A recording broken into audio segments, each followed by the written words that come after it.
Hi friends, அண்ணா சீரியலில் இன்னைக்கான episode ப்ரோமோவில் என்ன நடக்க போகுதுன்னா, வெங்கடேஷோட அப்பா அம்மா தாய் மாமா 3 பேருமே சவுந்தரபாண்டியை பார்க்கறதுக்காக அவரோட வீட்டுக்கு வராங்க. அவர்கிட்ட ரிசப்ஷனுக்கான இன்விடேஷனை கொடுத்து இன்வைட் பண்ணுறாங்க. அதை பார்த்த சவுந்தரபாண்டி, கார்டு நல்லா தான் இருக்குது, ஆனால் அந்த ரிசப்ஷனுக்கு பொண்ணு வருவாளான்னு கேட்க, அதுக்காக தான் ஐயா உங்களை பார்க்கறதுக்காக நாங்கள் வந்திருக்கோன்னு தாய் மாமன் சொல்கிறாரு. என்ன எதுக்காக பார்க்க வந்திருக்கீங்கன்னு சவுந்தரபாண்டி கேட்க, ஐயா இந்த ரிசப்ஷன் விஷயத்த நாங்கள் கல்யாணத்துக்கு முன்னாடியே முடிவு பண்ணது, ஊருக்கெல்லாம் பத்திரிக்கை வச்சு கொடுத்தாச்சுது. இப்போ இந்த ரிசப்ஷன் நடக்கலைன்னா எங்களுக்கு தான் ரொம்ப கேவலமாக போயிடும்னு மாப்பிள்ளை வீட்டுக்காரங்க சொல்கிறாங்க. இப்போ என்னை விட என் பையன் முத்துப்பாண்டி தான் அந்த வீட்டில் ரொம்பவே டச்சப்பில் இருக்கிறான், அதனால நீங்கள் வேணால் அவங்ககிட்ட பேசி பாருங்கன்னு சவுந்தரபாண்டி சொல்ல, அங்கே முத்துப்பாண்டி வராரு. அப்போ முத்துப்பாண்டிக்கிட்டையும் அதை பற்றி பேசுகிறாங்க. துக்க வீட்டில் இப்போ போய் பேசுகிறது சரி வராது, சரி நீங்கள் எல்லோரும் கிளம்புங்க, அவங்கள பார்க்குறதுக்கான ஏற்பாடை நான் பண்ணித்தரேன்னு சொல்லி முத்துப்பாண்டி கூட்டிகிட்டு போகிறாரு.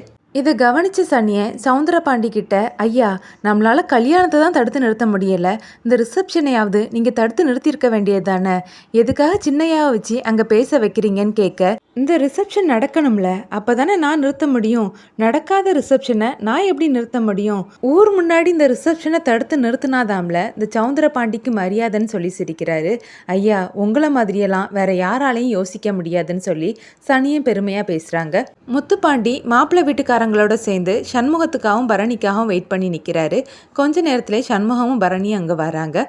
எதுக்கு பாண்டி இங்கே வர சொன்ன, வீட்டுக்கே இவங்களை கூட்டிகிட்டு வந்திருக்க வேண்டியதானேன்னு பரணி கேட்க, இது துக்க வீட்டில் வச்சு பேசக்கூடிய விஷயம் கிடையாது, அதனால தான் நான் அங்கே வர சொன்னேன்னு முத்துப்பாண்டி சொல்கிறாரு. சண்முகமும் பரணியும் வெங்கடேஷோட அப்பா அம்மாவை அவங்க வீட்டுக்கு அழைக்கிறாங்க. நீங்கள் ரத்னா கிட்ட வந்து பேசுங்க, அவள் தான் மேலேயே பழியை போட்டுக்கிட்டு அழுதுட்ருக்கா, அவளை எப்படி சமாதானப்படுத்துதுன்னு எங்களுக்கு தெரியல, நீங்கள் வந்து 2 வார்த்தை பேசினா அவளுக்கு ஆறுதலாக இருக்கும்னு சொல்ல, கண்டிப்பாக நாங்கள் வரோன்னு 2 பேருமே சொல்கிறாங்க. நீங்கள் வீட்டுக்கு வந்து பொண்ணை எப்போ அழைச்சிட்டு போகிறீங்க, என்ன மாதிரியான சடங்கு இருக்குதுன்னு சொன்னீங்கன்னா நாங்கள் அதை செஞ்சுருவோன்னு பரணி சொல்ல, சரிம்மான்னு வெங்கடேஷோட அம்மாவும் சொல்கிறாங்க. அப்புறமா சண்முகம் முத்துப்பாண்டிக்கிட்ட ரொம்ப நன்றிலன்னு சொல்ல, இதுக்கு நன்றியெல்லாம் தேவையில்லை, இது என்னோட கடமை, என்னால் தானே ரத்னாவோட கல்யாணம் பல தடவை தடைப்பட்டு போச்சுது, அதுக்கு நான் செய்யக்கூடிய பரிகாரமாக இருக்கட்டும்னு முத்துப்பாண்டி சொல்கிறாரு. அப்புறமா சண்முகமும் பரணியும் வெங்கடேஷோட ஃபேமிலியை கூட்டிகிட்டு அவங்க வீட்டுக்கு போகிறாங்க. பாக்கியை அவங்கள பார்த்ததும் உள்ளே கூப்பிட்டு உட்கார சொல்கிறாங்க. இருங்க காஃபி எடுத்துகிட்டு வரேன்னு சொல்லி அவங்களுக்கு காஃபியும் கொடுக்குறாங்க. வாங்க அத்தை, வாங்க மாமான்னு வந்து அவங்கள ரத்னாவும் கூப்பிட்றாங்க. அப்புறமா ரிசப்ஷனை பற்றி வெங்கடேஷோட ஃபேமிலி பேச, அதை கேட்டு ரத்னா வருத்தப்படுறாங்க.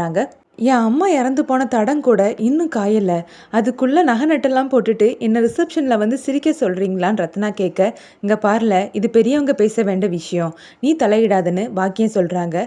என்ன அத்தை பேசுகிற, அம்மாவுக்கு 3 நாள் விளக்கு போடணும், அதுக்கு முன்னாடி என்னை இந்த ரிசப்ஷனில் போய் நிற்க சொல்கிறியான்னு அவங்கக்கிட்டையும் ரத்னா கோவப்படுறாங்க. இங்கே பாருல இந்த ரிசப்ஷன் விஷயம் கல்யாணத்துக்கு முன்னாடியே முடிவு பண்ணது, இது நமக்கும் தெரியும் தானே, அவங்க ஊரெல்லாம் பத்திரிக்கை அடித்து கொடுத்துட்டாங்க, இப்போ நீ போகலைன்னா அது அவங்களுக்கு தானே பெரிய தலைக்குனிவுன்னு சண்முகம் சொல்கிறாரு.